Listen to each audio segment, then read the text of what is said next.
아합이 엘리야가 행한 모든 일과 그가 어떻게 모든 선지자들을 칼로 죽였는지를 이세벨에게 말하니 이세벨이 사신을 엘리야에게 보내어 이르되 내가 내일 이맘때에는 반드시 내 생명을 저 사람들 중 한 사람의 생명과 같게 하리라. 그렇게 하지 아니하면 신들이 내게 벌 위에 벌을 내림이 마땅하니라 한지라. 그가 이 형편을 보고 일어나 자기의 생명을 위해 도망하여 유다에 속한 브엘세바에 이르러 자기의 사원을 그곳에 머물게 하고 자기 자신은 광야로 들어가 하룻길쯤 가서 한 로뎀 나무 아래에 앉아서 자기가 죽기를 원하여 이르되 여호와여 넉넉하오니 지금 내 생명을 거두시옵소서. 나는 내 조상들보다 낫지 못하니이다 하고 로뎀 나무 아래에 누워 자더니 천사가 그를 어루만지며 그에게 이르되 일어나서 먹으라 하는지라. 본즉 머리맡에 숯불에 구운 떡과 한 병 물이 있더라. 이에 먹고 마시고 다시 누웠더니 여호와의 천사가 또 다시 와서 어루만지며 이르되 일어나 먹으라. 내가 갈 길을 다 가지 못할까 하노라 하는지라. 이에 일어나 먹고 마시고 그 음식물의 힘을 의지하여 40주 40날을 가서 하나님의 산 호렙에 이르니라. 아멘. 오늘은 지난주와 말씀이 연결이 되기 때문에 지난주에 했던 말씀을 먼저 간략하게 말씀을 드리고 본문으로 들어가 보겠습니다. 우리는 옛날부터 아내 이기는 남편이 없다라는 그런 말을 해왔습니다. 결혼을 안 한 분들은 이해를 잘 못하실지 모르겠지만 결혼을 한 입장에서는 이 말이 참 맞다라는 생각을 해봅니다. 왜냐하면 지금 본문에 등장하는 아합 왕이라는 사람이 있었는데 이 아합 왕이 다른 나라에서 공주를 왕비로 이렇게 데리고 옵니다. 그 왕비가 이세벨이라는 여자인데 이 이세벨은 자신이 시집 오기 전부터 바알과 아세라라는 그런 우상을 섬겼던 여자였습니다. 그리고 이 이스라엘로 시집을 와서 북이스라엘의 수도에 바알의 신전을 건축해달라고 그렇게 남편 왕한테 이야기를 하자 이 아합 왕이 아내가 얘기하는데 어떻게 앉아줄 수 있겠습니까? 그래서 멋진 바알 신전을 건축을 해주었습니다.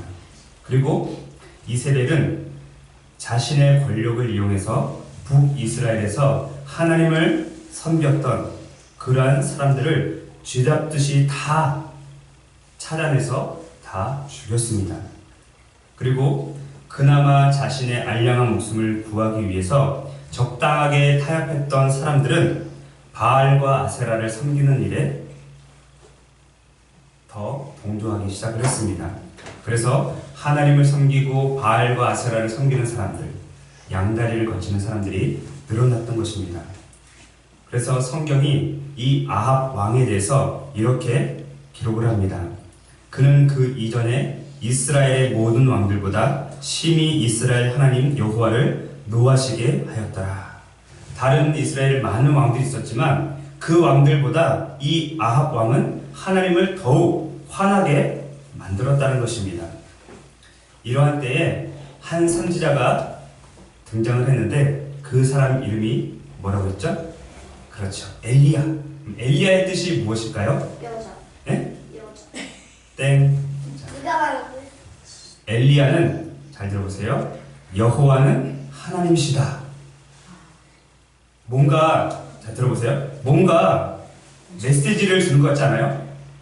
온 나라가 우상천지고 바알과 아세라를 섬기는데 저기 엘리야 선지자가 갈 때마다 엘리야라고 부르면 여호와가 하나님이다. 엘리야, 여호와가 하나님이다.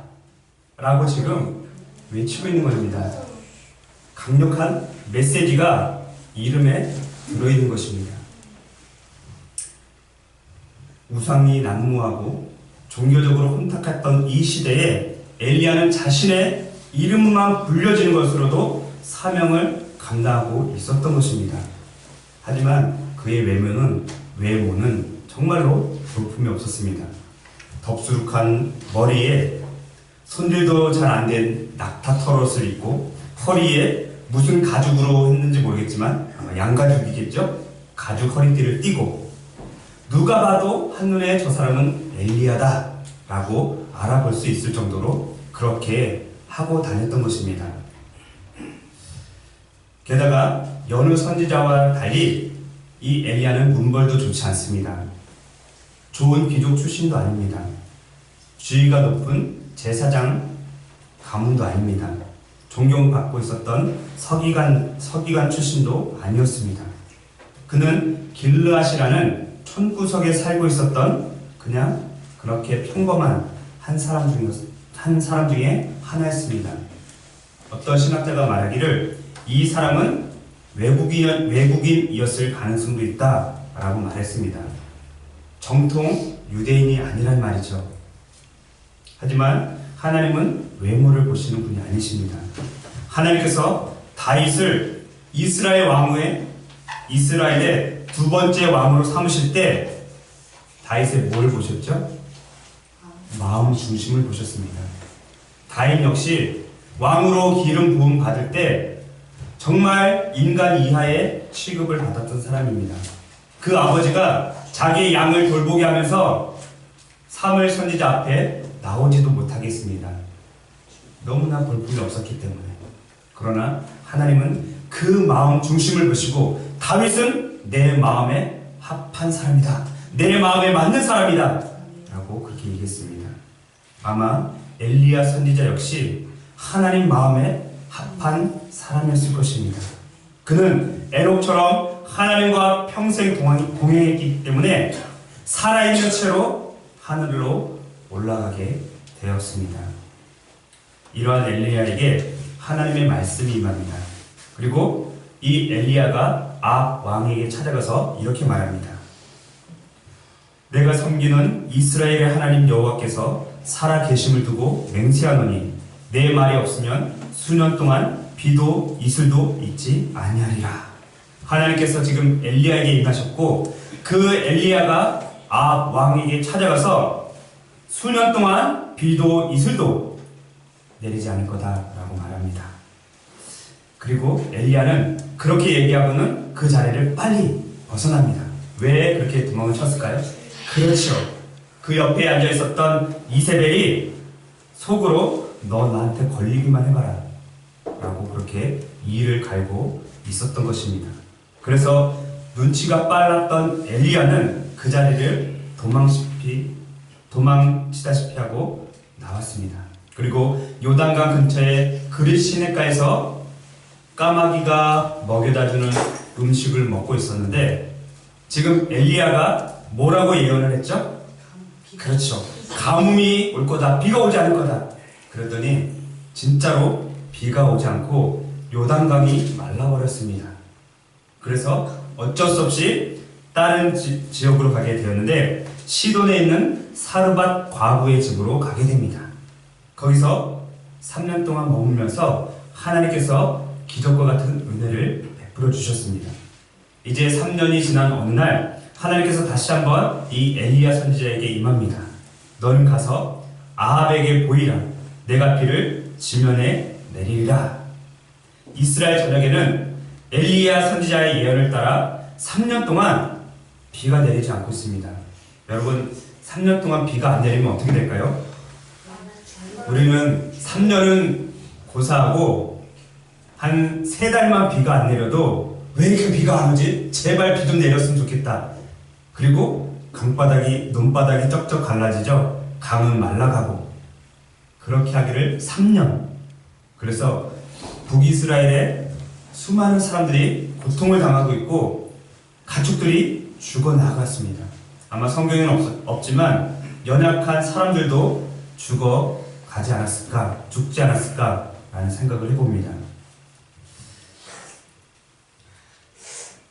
그래서 이 엘리야와 아합이 3년 만에 만나게 됩니다. 3년 만에 만났는데 아합 왕이 너 때문에 이 나라가 이렇게 비가 안 오는 거야 라고 엘리야를 책망합니다. 그랬더니 엘리야가 뭐라고 했죠? 내가 아니라 당신 때문에 당신과 당신 아버지의 죄악 때문에 이 땅에 비가 내리지 않고 있는 겁니다 라고 말합니다. 그러면서 엘리야 선지자가 이 아합 왕한테 결투를 신청을 하는데 왕하고 싸우겠다는 게 아니라 바알과 아세라 선지자 850명하고 나하고 직접 대결을 하겠다라고 얘기합니다. 아니 850대 1 850대 1로 지금 싸움을 하겠다라고 이야기를 결투를 신청합니다.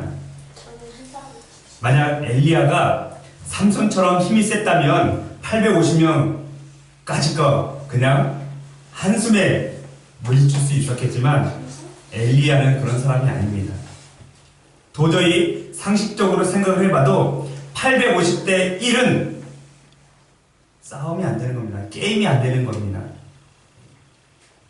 결과가 뻔할 것을 알았던 이 아합 왕이 온 나라에 명령을 해서 바알과 아세라 선지자들을 갈멜산으로 불러 모읍니다. 세기의 싸움이 벌어지는데 우리나라 옛말에서 그런 말 있죠. 싸움 구경과 불구경은 재밌다고 그랬어요. 그랬더니 얼마나 많은 사람들이 모였겠어요. 엘리야 선지자는 이스라엘 모든 사람들이 산 꼭대기에 올라오도록 기다리고 있었습니다. 그리고 다 올라왔을 때 너희가 어느 때까지 둘 사이에서 머뭇머뭇 하려느냐? 여호와가 하나님이면 그를 섬기고 바알이 하나님이면 그를 따라가라. 그랬더니 백성들이 한마디도 말을 하지 못했습니다. 왜 한마디도 말을 하지 못했죠? 지금 양다리를 걸치고 있으니까. 힘들면 누굴 찾았을까요? 네, 제가 보기에도 힘들면 바알을 찾고 덜 힘들면 하나님을 찾았을 것 같아요. 가나안 땅에 살고 있었던 민족들은 오래전부터 바알과 아세라를 주 신으로 섬겼습니다. 그리고 이 바알과 아세라는 농업의 신이면서 동시에 천둥과 번개의 신입니다. 바알한테 제사하고 예배해야지 비를 내려준다고 그렇게 믿었던 것입니다. 하나님께서 이스라엘 백성들에게 가나안 땅에 들어가면 반드시 모든 족속을 멸하라고 하셨는데 그 이유가 바로 여기 있었던 것입니다.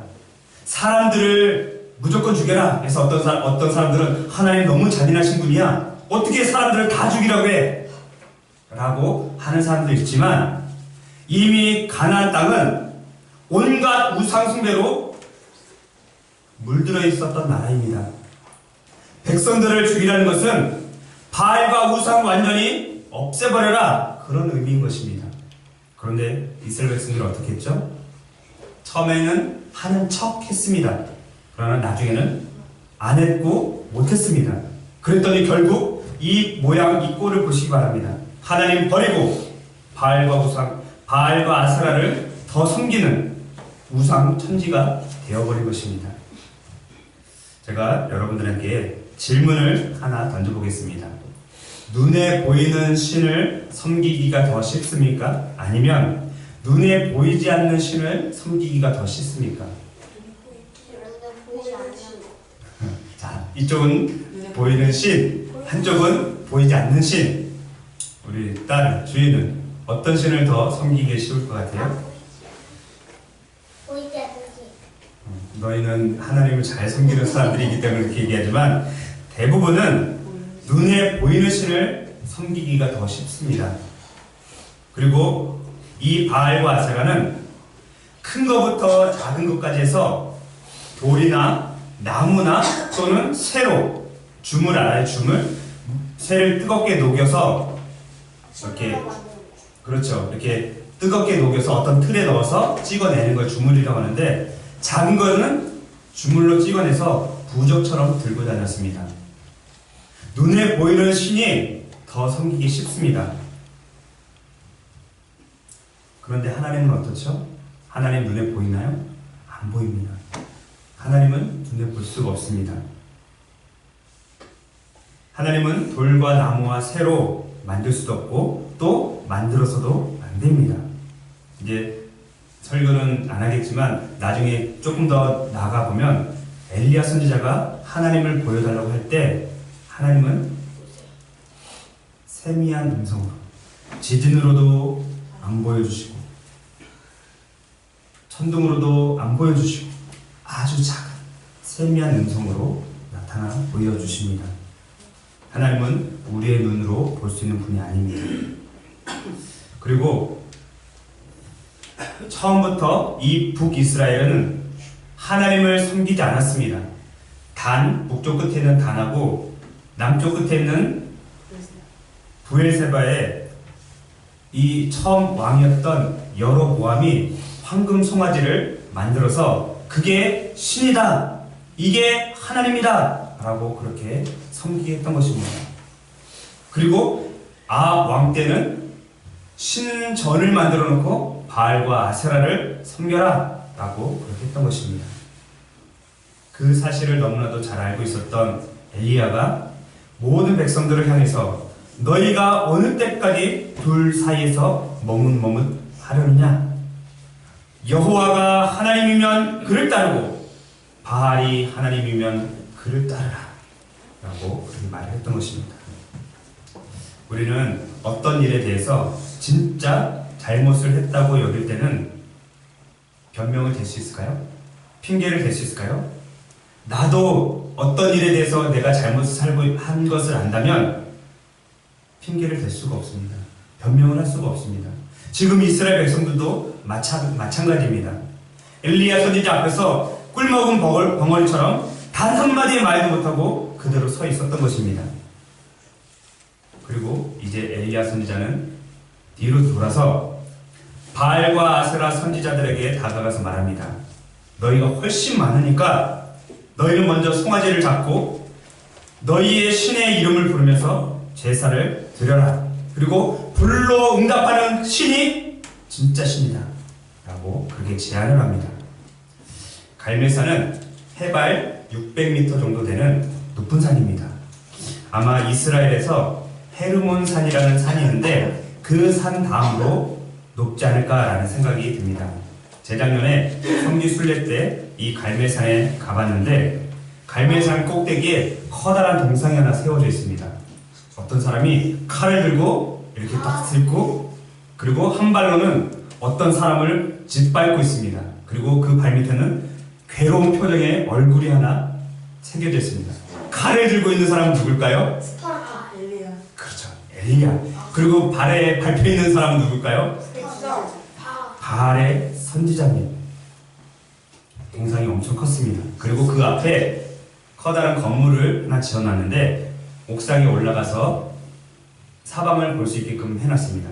그래서 가이드하는 목사님이 저기 보세요. 저기가 바알과 아세라 선지자 850명을 몰살시켰던 그 강이고요. 또 저기 보세요. 저기는요 지중해예요. 여러분 지중해 알아요? 지중해? 로마와 그리스 밑에 있는 바다를 지중해라고 그러죠. 저기 보면 저 바다가 지중해입니다. 그리고 반대편에 보면 이스라엘 땅이 다 보이고요. 그리고 이 엘리야 시대에 이 갈멜산에 제단이 있었는데 이 제단이 갈멜산에 바알 신이 거한다라고 믿었던 성지였습니다. 그래서 이 바알과 아세라 제사장들은 항상 때가 되면 여기서 제사를 드렸던 것입니다. 우리나라도 마찬가지 아니에요? 산이 좀 험악하고 그리고 좀 높다라고 생각하면 산세가 험하고 높으면 뭘 하죠? 이름도 알지 못하는 신에게 절을 하죠. 그리고 동굴같이 생긴데 촛불에 그을 자국이 있고요. 그리고 어떻게 그런 곳에 사찰을 지었는지 절벽 끝에 절이 지어져 있는 것도 보게 됩니다. 그렇죠. 그런 걸 볼 때마다 와 대단하다. 어떻게 저렇게 저런 데다가 절을 지었을까라는 생각을 해보기도 하는데 절벽 끝에 마찬가지로 갈멜산도 아주 영험한 산이다 라고 여겨져서 바알과 아세라 신당이 거기에 제단이 있었던 것입니다. 이제 바알과 아세라가 아세라 선지자들이 아침부터 한낮이 되도록 바알이여 바알이여 불을 내려주소서라고 하면서 그렇게 제사를 드립니다. 그런데 불이 내렸을까요? 아니요. 아니죠. 어떤 목사님이 이렇게 얘기를 했습니다. 3년의 기갈 속에 그들은 물을 기다리고 있었습니다. 하늘에서 물, 곧 비를 내리는 그 신이 참 신이다 하는 원칙을 제시하는데 왜 불을 내리게 했을까? 그쵸? 지금 3년 동안 비가 안 내려서 비를 내리게 하는 신이 진짜 신인데 지금 엘리야 선지자가 제안한 것은 비가 아니라 불을 제안한 거예요. 불! 계속해서 이 목사님의 얘기를 들어보세요. 몇 가지 이유를 생각할 수 있겠지만 우선 물을 내리는 것보다 불을 내리는 것이 변칙적이고 초자연적인 일이었을 것입니다. 갈멜산 화산산 아니에요. 절대 화산 폭발 안 해요. 갈멜산에. 그리고 하늘에서 비가 내리는 자연 현상보다 불이 떨어지는 초자연적인 현상으로 신앙의 진리를 가리자고 했을지도 모릅니다. 비를 내려달라면 3년 동안 안 왔으니까 자연현상 때문에 또 지중해가 가까이 있기 때문에 비가 내릴 수도 있다는 거죠. 그래서 초자연적인 현상, 화산 아니라고 그랬어요. 불이 내리도록 그렇게 제안을 한 겁니다. 하늘에서 비가 내리는 것은 우연의 일치처럼 보일 수도 있습니다. 그러나 하늘에서 불이 내리는 것은 우연의 일치로는 도저히 불가능합니다. 한번 상식적으로 생각해 보세요. 지금 이제 조금 있으면 비가 올 텐데 비가 안 오고 며칠에 한 번씩 불이 온다고 불이 떨어진다고 생각해 보세요. 그건 상상하기도 끔찍하죠. 차라리 비가 오는 게 낫죠. 차라리 별똥별. 그렇죠? 비가 오는 게 얼마나 감사한지 몰라요. 정오가 되도록 아무런 소식이 없자 엘리야가 바알과 아세라 제사장들에게 조롱을 하면서 너희 신이 묵상하고 있는지 잠깐 나갔는지 길을 떠났는지 잠들어서 깨워야 할지 빨리 더 큰 소리로 불러봐라. 제가 어떤 책을 보니까 야 니네 바알이 지금 화장실에 가서 볼일 보고 있는지 빨리 가서 데리고 와라. 이런 표현이래요. 네, 진짜 조롱 섞인 말이죠. 바알 선지자들은 이제 칼과 창으로 자신들의 몸을 긋습니다. 자해를 합니다. 피를 흘리면서 하면 자기네 신들이 더 기도를 들어줄 거라 생각하고 칼로 몸을 그으면서 그렇게 미친 듯이 날뜁니다. 그러나 저녁 때가 될 때까지 아무런 소리도 아무런 응답도 없습니다. 지금 갈멜산은 어떤 산이라고요? 높은 산. 그리고 바알 제단 있는 산, 영험한 산. 그리고 바알 신이 어떤 신이라고요? 폭풍과 비를 내려주는 신. 자, 이제 엘리야의 차례입니다. 엘리야는 마음을 진정시키고 모든 이스라엘 백성들을 향해서 다 모여오라 합니다. 그리고 12개의 돌을 가져다가 제단을 쌓습니다. 왜 12개의 돌을 가져오라 했을까요? 그렇죠. 이스라엘 백성은 12지파이기 때문에 12개의 돌을 가져와서 제단을 쌓고, 성경에 잘 보면 무너진 제단을 수축했더라 라는 말이 나오는데, 그러면 하나님을 섬겼던 제단도 여기 있었다 라는 것을 생각할 수가 있어요. 자, 높은 산에 가면 온갖 잡신을 섬기는 사람들만 오는 게 아니에요. 기독교를 믿는 사람들도 가요. 거기서 기도도 하고 하나님께 은혜도 받습니다. 때문에 갈멜산도 바알만 섬기는 제단이 있었던 게 아니라 하나님을 섬겼던 제단도 있었습니다.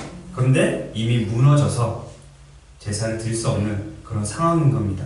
그래서 그 제단을 다시 쌓고 거기다가 소를 잡아서 각을 떠서 펼쳐놓고, 끝이 아니라 이제 사람들을 시켜서 12항아리의 물을 붓게 만듭니다. 그러면 물을 어디서 떠왔을까요?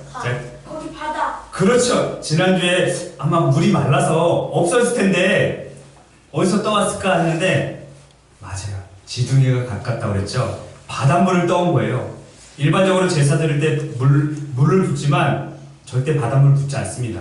그런데 물이 없기 때문에 일반 민물이 없기 때문에 할 수 없어서 바닷물을 떠온 거예요. 그럼 왜 바닷물을 떠오라 했을까요? 물이 없어서. 그렇죠. 물이 없지만 마시려고 떠온 게 아니라 하나님께서 그 불로 임할 때 물까지 완전히 다 태우는 분이라는 것을 보여주기 위해서 엘리야가 지금 물을 떠오라고 한 겁니다. 12번을 떠와서 12통의 물을 붓고 또 다시 한번 그 밑에까지 웅덩이가 되도록 물을 가득 채웁니다. 그것으로 끝난 게 아니라 각을 떠서 펼쳐놓았던 소에게도 물 붓고 그래서 그 주위가 완전히 흥건해지도록 그렇게 물을 채웠습니다. 드디어 저녁 소재 때가 되었고 엘리야 선지자가 하느님 앞에 간절히 기도했더니 하늘에서 불이 내려옵니다. 그리고 번제물과 나무와 돌과 흙을 그리고 도랑까지 완전히 태워버렸습니다. 재작년에 그걸 못 봤어요. 이미 3000년 전에 있었던 일이라 볼 수가 없었습니다. 그 자리, 거기에 있었더라고 생각했던 그 자리에 엘리야 동상을 세워놓은 겁니다. 그리고 이제 기손 시내가 그 가이드하는 목사님이 저기 보이는 저 냇가 보이시죠? 저희가 기손 시내가인데요. 저기 가서 바알과 아세라 제사장 850명을 다 죽였습니다. 그렇게 얘기를 했습니다. 그리고 하나님께서 3년 동안 비가 오지 않았던 그 땅에 비를 내려주셨습니다. 자, 이제 아합 왕이 자신의 왕궁으로 돌아가서 누구한테 이 사실을 알렸죠? 그렇죠. 아내! 남편보다 더 센 아내! 왜 이세벨이 그 현장에 없었는지 그 이유는 모르겠지만 그 아내한테 고자질을 합니다. 아 여보 내가 갔더니 그 엘리야 그 띠띠띠 우리 제사장 850명 띠띠띠. 그래서 이세벨이 어떻게 됐을까요? 많이 필요 없죠. 아까 어떻게 됐죠? 야 엘리야가 그렇게 얘기했을 때 저런 자식 한번 걸리기만 해봐. 내가 가만 안 둘 거야. 그렇게 마음 먹었다 했죠? 지금 같았으면 카톡으로 엘리야에게 문자를 보냅니다. 너 오늘 죽었어? 너 오늘 제삿 날이야? 똑똑똑똑. 아니면 그것도 귀찮아. 전화 딱 해서 엘리야 나 이세벨인데 네가 내 선지자 850명 죽였다며? 너 내 손에 죽었어. 자, 이렇게 얘기를 했을지도 모르겠습니다. 그런데 그때는 전화도 없고 그런 통신수단이 발달하지 않았기 때문에 종을 부릅니다. 하인을 불러서 야 적어. 어떻게 됐냐면 내가 내일 이맘때에는 반드시 내 생명을 저 사람들 중 한 사람의 생명과 같게 하리라. 그렇게 하지 아니하면 신들이 내게 벌 위에 벌을 내림이 마땅하니라.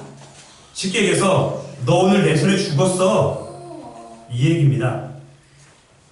자, 엘리야가 이 이세벨의 협박 편지를 받고 어떻게 했을까요? 뭐 까짓 거 850명도 그냥 물리쳤는데 이세벨 하나 못 물리치겠어? 이렇게 했을까요? 아니면은 순간 온몸이 쪼그라들면서 두려움과 공포가 몰려왔을까요? 2번입니다. 850대 1로 싸웠을 때는 두렵지도 않았습니다. 그런데 천하장사였던 엘리야가 어디로 갔는지 막다른 골목에서 고양이 앞에 마주친 지처럼 어쩔 바를 몰라서 고민하고 있습니다. 한 신학자가 이렇게 표현했는데 아주 재밌게 표현해서 한번 들어보세요. 갈멜산에서는 한낱 우상 숭배에 빠진 이방 여인에 불과했던 이세벨이 한 마리 딱정벌레처럼 변신한 엘리야의 눈에 갑자기 위세가 당당한 여신처럼 보였을 것이다. 지금 엘리야 선지자는 너 내 손에 죽었어 라는 이 말에 딱정벌레처럼 작아진 겁니다. 그리고 이세벨은 여신처럼 그렇게 크게 느껴졌던 겁니다. 그래서 어쩔 바를 모르고 급히 짐을 챙겨서 자신의 목숨을 부지하기 위해서 북이스라엘에서 남유다로 지금 도망칩니다. 그리고 부엘세바가 있는 지역까지 갔는데 자신과 함께 갔던 사환에게 야 내가 지금 저기 가서 기도 좀 하고 갈 테니까 너 여기서 좀만 기다려. 그리고 홀로 하룻길 동안 광야로 들어갑니다. 여러분은 광야 가보셨나요? 아니요. 우리 광야에서 하룻밤 체험을 해봤는데 두 번 다시는 가보고 싶지 않은 왜요? 곳이 광야입니다. 왜요? 풀도 없고 물도 없고 낮에는 덥고 밤에는 춥고. 한번 가보실래요? 네. 네. 아 그래 1일 체험은 괜찮아요. 딱 한 번 가는 건 괜찮아요. 근데 그 길을 하루 동안 걸어서 어떻게 간다. 생겼어요? 광야 사막인데 사하라 사막처럼 모래만 있는 게 아니라 바위가 있고 흙이 있고 모래도 있고. 그런데 거기에 살 수 있는 것은 사막에서 사는 그런 풀들, 사막에서 사는 선인장이나 그런 풀들밖에 없어요. 자, 그 길을 하루 동안 기다립니다. 걸어갑니다. 우리는 기도로 하늘에서 불까지 내리게 한 이 한 사람이 이세벨이 보낸 편지 한 장에 이렇게 초죽음이 된 채로 벌벌 떨면서 도망을 칠 수 있을까라고 생각을 할 수 있습니다. 그런데 엘리야는 시돈에서 지금 이방 땅 시돈에서 갈멜산까지 걸어갔어요. 말 타고 간 거 아니에요? 택시 타고 간 거 아니에요? 시돈에서 갈멜산까지 걸어서 갔고요. 또 갈멜산에서 또 제가 건너뛰었지만 이스르엘까지 달려서 이스르엘까지 갔습니다. 그리고 지금 또 어디까지 왔죠? 북이스라엘에서 남유다도 발음이 안 되네. 북이스라엘에서 남유다로 넘어온 겁니다. 그리고 하룻길을 광야를 걸어갔어요. 자, 이 정도라면 어떨 것 같아요? 그렇죠. 죽기 바로 일보 직전인 겁니다. 육체와 영혼이 극도로 쇠약해진 상태입니다. 한마디로 영적 탈진 상태가 찾아온 것입니다. 어쩌면 이 엘리야의 상태가 공감이 되기도 합니다. 우리도 마찬가지로 어떤 큰 일이나 놀라운 일들을 경험했을 때 찾아오게 되는 이 공허함, 영적 탈진 상태를 경험했을지도 모르겠습니다. 어찌됐든 간에 이 엘리야 선지자는 자신을 죽여버리겠다는 이 이세벨의 협박을 피해서 한시라도 빨리 부엘세바, 유다의 부엘세바로 도망갔고 그곳에서 또 하룻길을 더 들어간 것입니다. 더 이상 걸을 힘도 없었습니다. 그런데 저 멀리서 한 그루의 나무가 이렇게 서 있었습니다. 사막을 걷다가 나무가 있다라고 그러면 뭐가 있을 가망성이 있죠? 그렇죠. 오아시스. 제발 신기루가 아니기를 바랍니다. 오아시스가 있고 물이 있을 수 있는 그런 가망성이 있는 겁니다. 그래서 겨우겨우 해서 가까이 가보니까 이스라엘에 흔하게 많은 무슨 나무일까요? 로뎀나무가 한 그루 있었던 것입니다. 거기에 불서 주저앉은 엘리야는 어떻게 했을까요? 자, 우리 성경 한번 읽어볼까요? 4절을 한번 봅시다. 19장 4절 제가 읽어보겠습니다. 자기 자신은 광야로 들어가 하룻길쯤 가서 한 로뎀나무 아래에 앉아 자기가 죽기를 원하여 이르되 여호와여 경록하오니 지금 내 생명을 거두시옵소서. 나는 내 조상들보다 낫지 못하나이다 하고.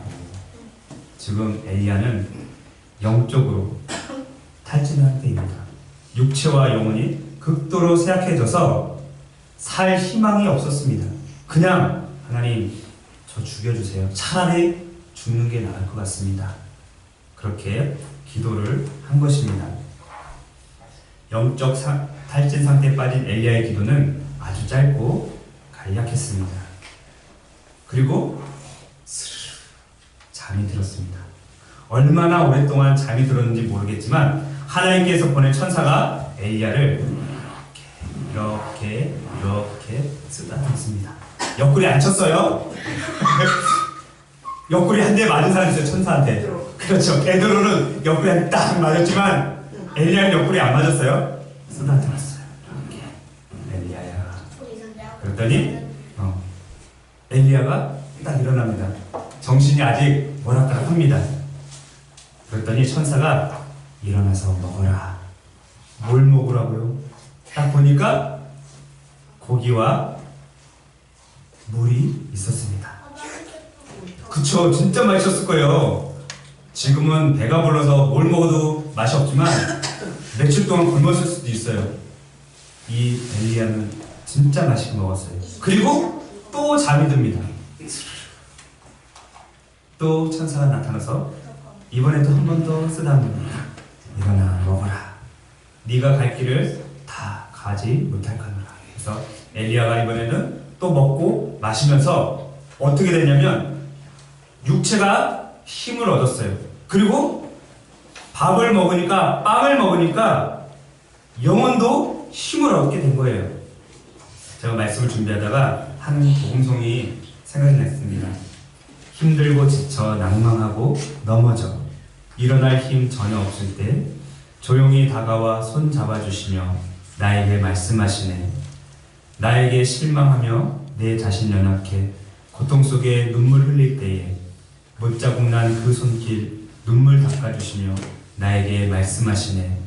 너는 내 아들이라. 오늘날 내가 너를 낳았도다. 너는 내 아들이라. 나의 사랑하는 내 아들이라.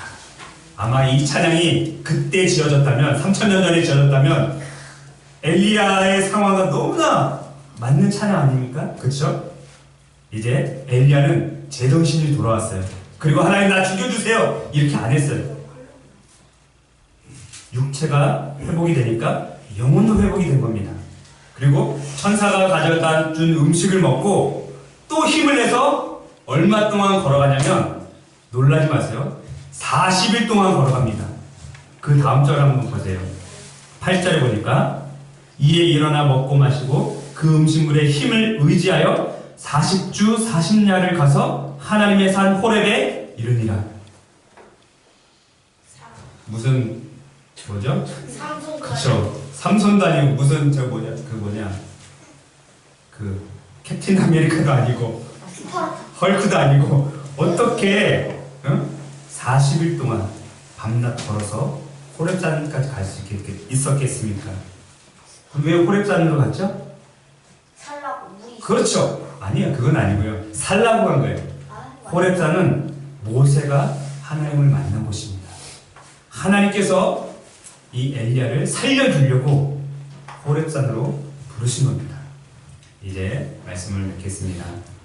이 세상의 모든 사람들은 영혼과 육체로 되어 있습니다. 그래서 육체가 지치면 영혼도 덩달아서 지치게 되어 있습니다. 반대로 우리의 영혼이 피폐해지면 육체도 힘을 쓸 수가 없습니다. 영혼 따로 육체 따로 있는 것은 딱 한 종류밖에 없습니다. 영혼 따로 육체 따로. 어떤 종류죠? 죽은 사람. 죽은 사람만 영혼 따로 육체 따로입니다. 저와 여러분 모두는 영혼과 육체로 지금 되어 있습니다. 영혼이 지치면 육체가 지치게 되고, 육체가 지치면 영혼이 지치게 되는 겁니다. 사도 야고보가 이렇게 기록합니다. 엘리야는 우리와 성정이 같은 사람이로되 그가 비가 오지 않기를 간절히 기도한즉 3년 6개월 동안 땅에 비가 오지 아니하고 다시 기도하니 하늘이 비를 주고 땅이 열매를 맺었느니라. 엘리야는 우리와 성정이 같다 라고 말합니다. 엘리야는 슈퍼맨 아니에요. 슈퍼맨. 캡틴 아메리카 아니고 헐크도 아니에요. 우리랑 똑같은 사람이에요. 성정이 같다는 말은 다른 사람과 함께 같은 것을 겪는 사람. 내가 먹고 싶으면 엘리야도 먹고 싶고, 내가 자고 싶으면 엘리야도 자고 싶고, 내가 하고 싶으면 엘리야도 하고 싶은 사람이에요. 우리와 성정이 같은 사람입니다. 게다가 너 내가 죽여버릴 거야 라고 협박 편지를 받으면 누구를 막론하고 엘리야처럼 나 죽인데 너 어떡하지? 이렇게 안 할 사람이 없다는 겁니다. 여러분 한번 그런 협박 편지 한번 받아보실래요? 받기 싫죠? 저도 받기 싫어요. 똑같은 사람이라는 거예요. 그런데 이렇게 두려움과 공포 속에서 어쩔 바를 모르고 있을 때 하나님 차라리 저를 죽여주십시오. 지금 엘리야는 육체도 피폐해졌고 영혼도 피폐해졌습니다. 그래서 나오는 기도는 하나님 차라리 저를 죽여주십시오. 똑같습니다. 우리가 인생살이가 너무 힘들면, 그리고 너무 어려우면 하나님 저 빨리 천국 가고 싶어요. 이게 우리의 기도고 내 기도입니다.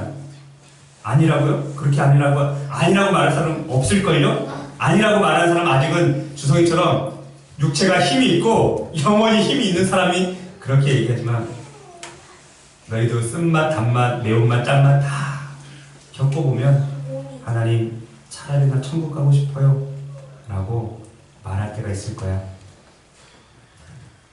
개인의 문제든 가정의 문제든 관계의 문제든 육체의 문제든 물질의 문제든지 간에 영혼과 육체가 극도로 쇠약해져서 탈진하는 상태가 빠지면 반드시 찾아오게 되는 것. 하나님 나 죽여주세요. 하나님 나 천국 가고 싶어요 라는 것입니다. 그러나 하나님께서 로뎀나무 아래 앉아있던 엘리야를 그대로 죽도록 내버려 두지 않으셨습니다. 그냥 놔뒀다면 들짐승의 밥이 됐을 것입니다. 시체도 찾아보지 못했을 것입니다. 하나님은 엘리야를 천사를 통해서 먹여주시고 육체를 회복시켜주시고 영혼도 회복시켜주셨습니다. 그래서 그가 다시 한번 힘을 얻고 40일 동안 호렙산으로 갈 수 있었던 것입니다. 내가 아무것도 할 수 없다고 느껴질 때, 바로 그때가 하나님께서 역사하실 때입니다. 주님은 오직 하나님 한 분만을 의지할 때까지 참고 기다리고 계시는 겁니다. 그냥 내버려 두시는 겁니다. 그렇다고 우리에게 관심을 끊는 건 아닙니다. 내 힘이 빠질 때까지, 내 지혜로, 내 능력으로 아무것도 할 수 없다라고 여길 때까지, 그때까지 하나님께서 참고 계시는 것입니다. 그리고 하나님 나 아무것도 못하겠어요. 하나님 나 차라리 천국에 데려가 주세요. 차라리 나 죽여주세요 라고 할 때, 바로 그때가 하나님께서 일하실 때입니다. 하나님께서 그때 우리를 회복시켜 주시고 영혼과 육체를 살려주실 것입니다. 그러한 은혜가 저와 여러분 모두에게 있기를 간절히 바라겠습니다. 기도하겠습니다.